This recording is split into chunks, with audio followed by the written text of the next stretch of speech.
दिलचस्प है ना राजेश? तुम्हें हमेशा याद रखना है कि इंटरनेट पर किसी लिंक पर क्लिक करने से पहले क्या एहतियात बरतनी चाहिए। क्या एहतियात बरतनी चाहिए मैम? जब हम कोई वेबसाइट एड्रेस दर्ज करते हैं या किसी लिंक पर क्लिक करते हैं तो कंप्यूटर डीएनएस सिस्टम से सवाल करता है जो जड़ से शुरू होता है। ये उन अभिलेखों के गंतव्य की तरफ इशारा करेगा जिसे हम खोज रहे हैं।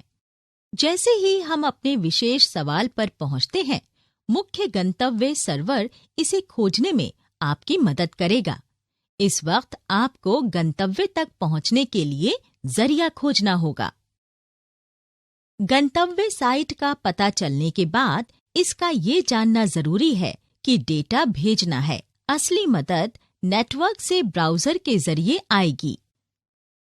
हमारे माउस से किए गए क्लिक को हाइपर टेक्स्ट ट्रांसफर प्रोटोकॉल या HTTP में एक कमांड की तरह व्याख्या करती है। इसका मतलब ये बताना है कि कैसी सामग्री भेजनी है। एप्लीकेशन लेयर हमारे सिस्टम और गंतव्य साइट के HTTP को निर्देशित करती है। फिर पैकेट्स को जोड़कर हमारे लिखे गए साइट के रूप में भेज देती है।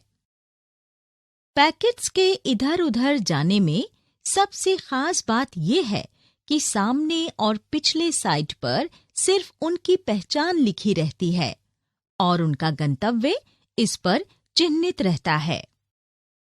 उदाहरण के तौर पर एक सतर्क माँ अपने बच्चे को स्कूल कैसे भेजती है? वो अपने बच्चे की ड्रेस पर पहचान का एक टैब लगाती है। इसी तरह नेटवर्क लेयर पैकेट डेटा को इधर-उधर भेजने, नेविगेट करने और कंप्यूटर में आने वाली जानकारी को गंतव्य सर्वर और वापस भेजने में जरूरी है।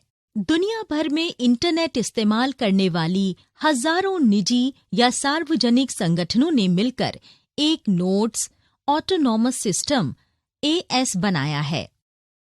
ये नोड्स घूम रहे हर डेटा पैकेट की पहचान करते हैं और अगर उनका गंतव्य नेटवर्क में हो तो वहां जाने के लिए निर्देश देते हैं। नहीं तो ये एक रूटिंग टेबल से सलाह कर उन्हें सबसे नजदीक वाले गंतव्य के लिए भेज देते हैं। आज इंटरनेट पर करोड़ों उपयोगकर्ता मौजूद हैं और उनके लिए बड़ी संख्या में द्वारपाल भी। तो मैम, इंटरनेट इस्तेमाल करते समय हमें काफी जिम्मेदारी दिखानी चाहिए। हाँ राजेश, मैंने तुम्हें पहले ही बताया था कि करोड़ों लोग अलग अलग काम से इंटरनेट का इस्तेमाल करते हैं, पर उनमें से कुछ का मकसद अच्छा नहीं होता।